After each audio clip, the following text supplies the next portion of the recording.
Hey everybody, I'm Andrew. Welcome to Eden Rock Farm. So over the last year or so, I've been working on tearing down these old pasture fences around the farm. They're all in pretty bad shape and really none of them are worth keeping any livestock in. They're mainly high tensile and barbed wire.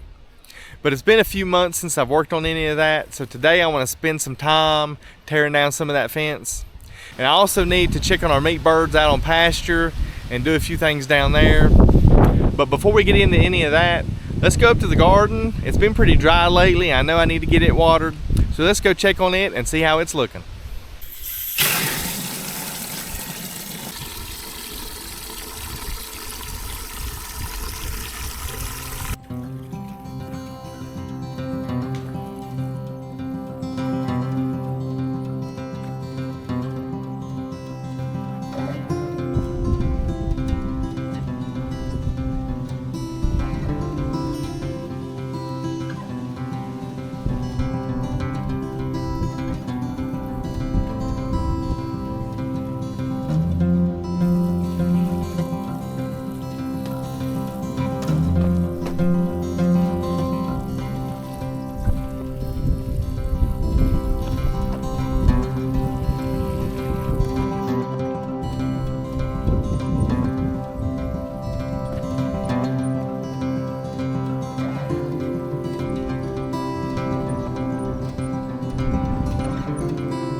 I'm on a 4-strand electric polywire fence around my garden to help keep the deer out. And I usually start pretty close here to the ground, maybe 6 or 8 inches off the ground. A little closer if I need to help keep the groundhogs and the rabbits out. It doesn't completely prevent it, but it does help. And as I work my way up, I stay pretty close and I just get a wider gap the further I get up the fence. And that helps to keep the baby deer out of it also. I've found that if I have too much of a gap at the bottom, then the baby deer will just step through.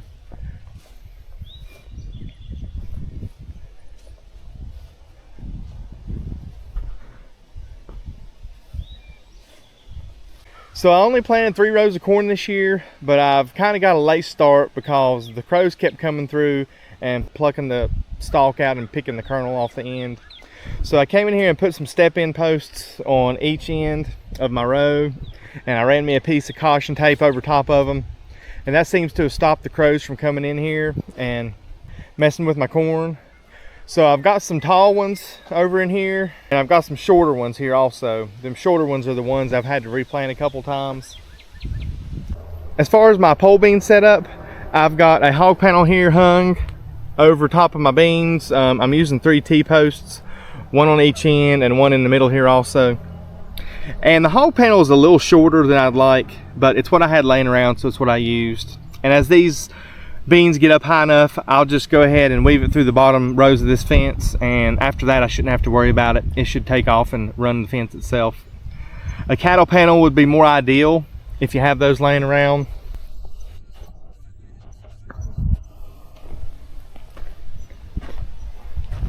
Also went ahead and used the same setup on my tomatoes. I've never did that before, but I figured I'd go ahead and try it this time. But over here on this row, I've just got some homemade tomato cages here that I use. So it was really windy last night and this morning, so I got a few tomato plants here laying on the ground. So I'm gonna grab me an old piece of cloth and cut it into some strips and get these tied up.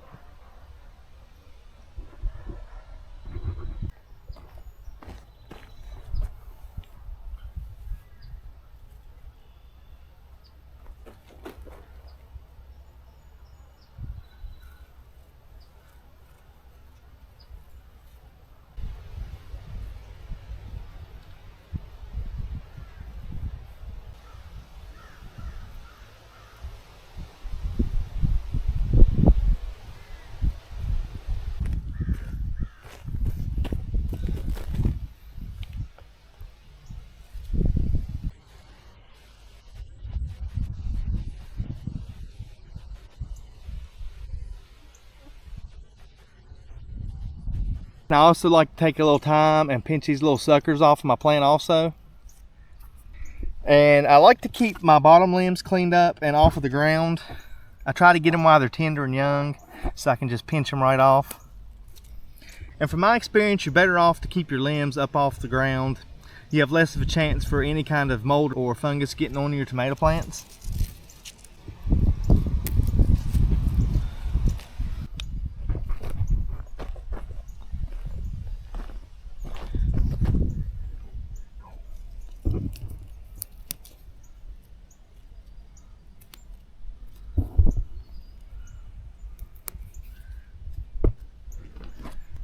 And the reason I like to keep these little suckers picked off is because that'll push more of the nutrition into the fruit and into the root instead of the plant.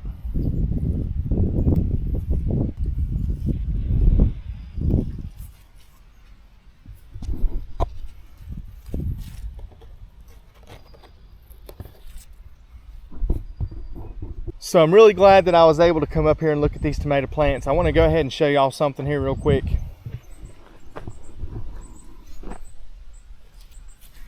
Y'all see that little green looking grub right there? That's a hornworm. They'll kill your tomatoes and your tomato plants. So if you find these on your tomatoes or any of your plants, I suggest you get them off there, go through all of your plants and make sure they're clear and none of them's on there, because they'll destroy your crop in a matter of just a few days. But I went ahead and got me a little bucket here, and I'm gonna go through all these plants while I'm up here.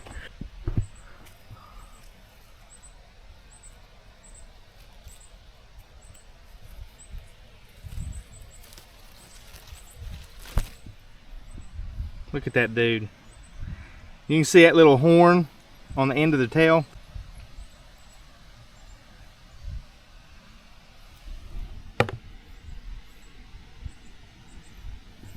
So I went ahead and went through all my tomato plants, and thankfully I only found the one hornworm.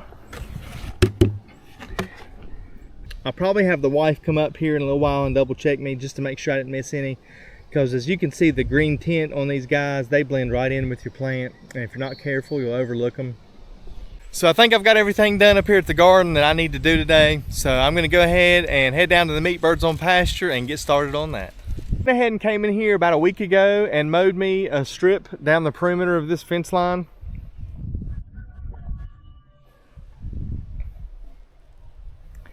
And my meat birds right now are right here behind the side by side. So what I'm wanting to do today is go ahead and start on the end down here and start tearing the fence down all the way down. And my plan is to get all the way down to that corner today. So I only brought a few things down here with me today to help me do this fence. I've got an empty bucket to throw all my metal clips in and my insulators. And I've got a pair of side cutters and some pliers, and I've got a fence tool here also. And I think it's about all I need. But let me go ahead and get started on this corner first right here and work my way down a little ways. And once I get that cleared off, I'm gonna go ahead and get these guys moved to their new piece of pasture up in here today. So I'm just gonna go ahead and cut all these off even first, since they're such a mess. That way I have a clean piece of wire for each strand to start with. And get these out of my way.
I went ahead and got these first couple sections done real quick from that post down to this third one here on the end, and that should be enough room for me to go ahead and come in here and pull these posts and get in here and mow this real quick and get these meat birds up here to some fresh grass today and get them fed and watered. And then I'll come back here after that and we'll get back on this row here and I'll start working my way down to that corner.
So the easiest way that I found to do this is to start with a fresh cut on each of my wires to make them even on one end.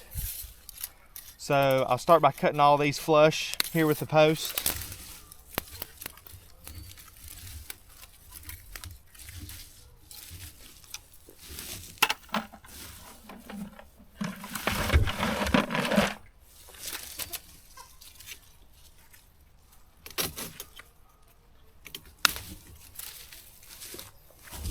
And then I'll go ahead and get all of my clips and my insulators off of this post, this first post.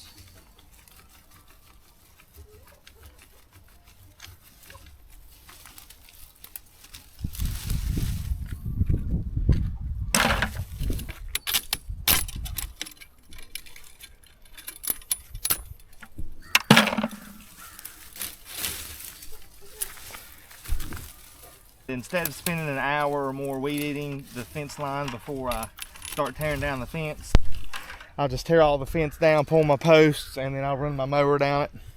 To me, that saves me a lot of time.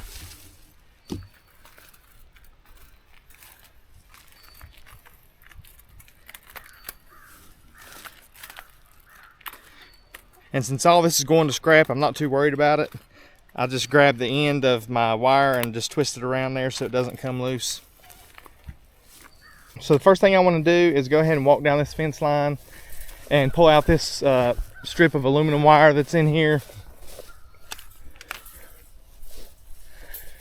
because I want to keep this separate from my other wire, because I'm planning on hauling this to either scrap or keeping it to use here around the farm.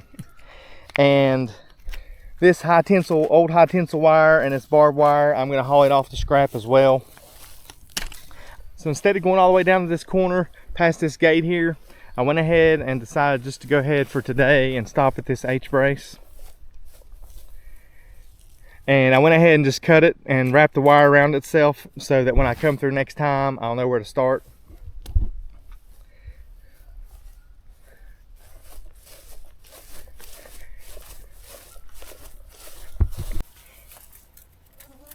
So I about got this wire wrapped up, and I just wanted to show y'all what I'm dealing with on this fence. You can see all these little splices everywhere.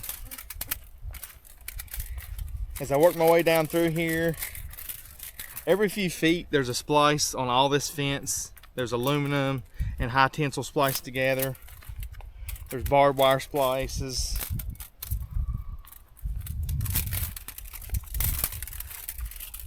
There's another one there. If I do use any of this aluminum wire, I'm probably just going to use it to jump my electric strands together, or to jump my poly wire together, because this aluminum is really easy to deal with and it's lightweight.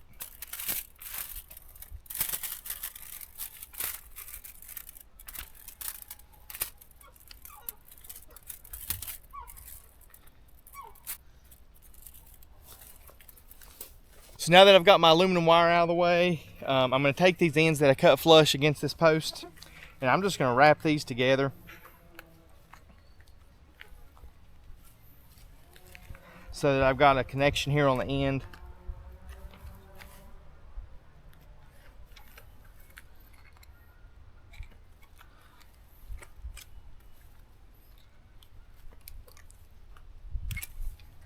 And I'm going to go ahead and pull these out into this opening down to this post.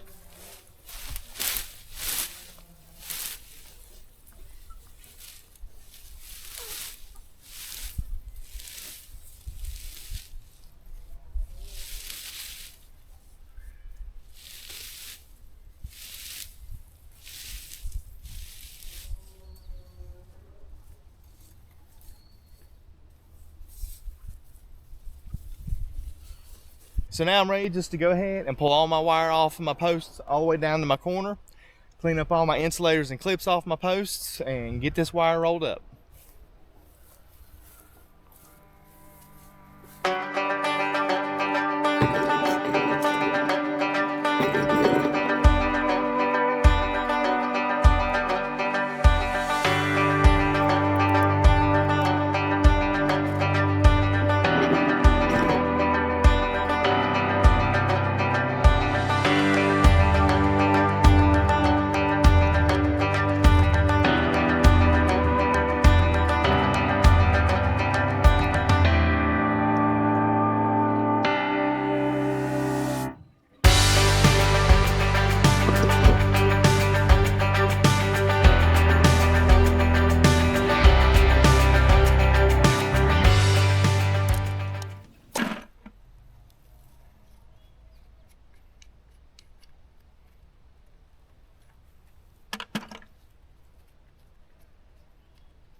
So I got all my insulators pulled, and I'm down here at the end, and I'm just going to cut these off like I did that one. Leave a few inches, maybe 5 or 6 inches, and I'm going to pull it tight and go ahead and wrap it around the existing wire so that when I come back around next time, I know where to start. And I don't have to worry about my wire ending up laying down in the ground and me mowing it.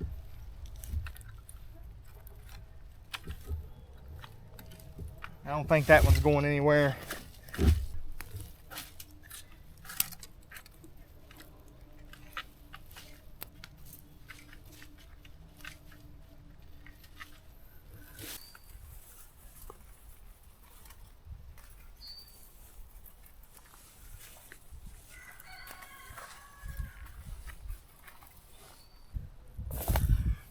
So rolling it up like this is not always the neatest in the world, but I've did it both ways. I've did just single strands at a time, and I've did it this way where I take down all the wires and roll them all up together.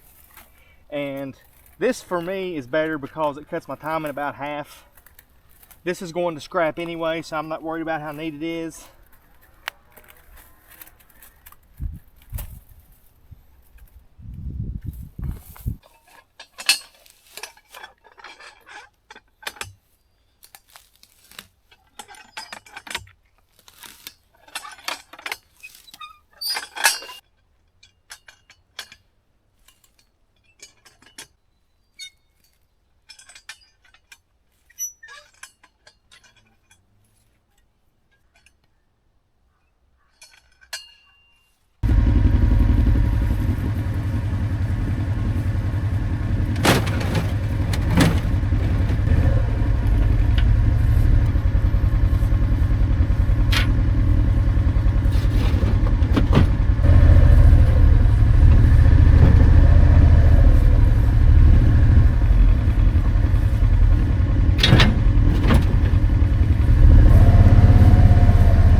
I'm done tearing down this section of pasture fence today, and I've only got two stretches left of fence around this pasture that I need to go ahead and get tore down.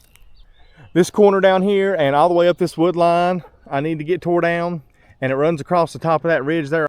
And this line here is the one I previously tore down, and this section here that I did today is done also. And now that I got this old section of fence here tore down and out of my way, I can finally go ahead and continue moving my meat birds across the pasture here and not have to worry about that. But I guess that's about it for the video today. I've still got to go ahead and get my poly netting up around my meat birds before dark. So thank y'all again for joining us here on the farm. I hope y'all have a blessed day, and we'll see you next time.